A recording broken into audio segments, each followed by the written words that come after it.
Shalom, les couronnés de Jésus. Ici, et c'est qui pour vous encourager. Nouvelle semaine, nouveaux défis, nouvelles grâces. Cette semaine, nous allons parler d'un thème. Ne sois pas comme Pharaon. Ceci, nous pouvons voir dans Exode chapitre 9 au chapitre 11. Lorsque vous allez lire tous ces trois chapitres-là, vous allez bien comprendre. Là, on est dans le contexte où les enfants d'Israël étaient allés en Égypte parce que Dieu avait déjà prophétisé ça sur leur vie. Et il y avait un nouveau pharaon qui est venu, qui ne connaissait pas Joseph, qui ne connaissait pas les enfants d'Israël. Malgré qu'il ne les connaissait pas, il était jaloux d'eux, il voulait juste les maltraiter. Donc ici, Pharaon s'est défini comme quelqu'un qui refuse d'écouter Dieu, quelqu'un qui choisit de maltraiter les gens volontairement, quelqu'un qui choisit de nuire à la vie des gens volontairement. Dans le livre d'Exode, on voit que Joseph était le premier ministre et après ça, tous les enfants d'Israël ont déménagé en Égypte lorsqu'il y avait la famine.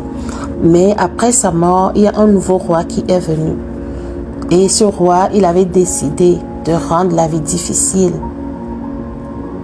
aux enfants d'Israël. Il y a certaines femmes parmi nous, il y a certaines femmes qui décident de juste nuire à la vie des autres sans raison. Il y a des belles-mères qui ne veulent même pas voir leur belle-fille, les belles-sœurs qui ne veulent pas voir leur belle-famille. Il y a les pasteurs qui ne veulent même pas voir certains de leurs fidèles. C'est triste de dire, mais c'est la réalité. Il y a des collègues qui ne veulent pas voir les autres prendre leur promotion. Il y a des sœurs même et des frères qui ne veulent pas que leur sœur ou leur frère se marient, qui ne voyagent pas. Il y a des femmes, des fois vous avez des domestiques. Vous maltraitez ces domestiques-là au point où comme s'ils n'ont pas d'avenir, comme il n'y a pas de Dieu pour eux. Ou des fois, c'est des belles-mères qui ont des enfants. Vous êtes venu épouser un homme, vous allez maltraiter ces enfants, que ok, c'est seulement mes enfants à moi qui vont réussir. Répentez-vous. Ne soyez pas le pharaon des autres. Parce que ici, ce pharaon, il a persécuté les enfants d'Israël. Malgré les signes que Dieu faisait, malgré tout ce que Dieu faisait, il refuse. Ou toi qui décides de malmener ton mari à la maison, peut-être parce qu'il ne gagne pas assez, réponds-toi. Ne sois pas le pharaon de ton mari.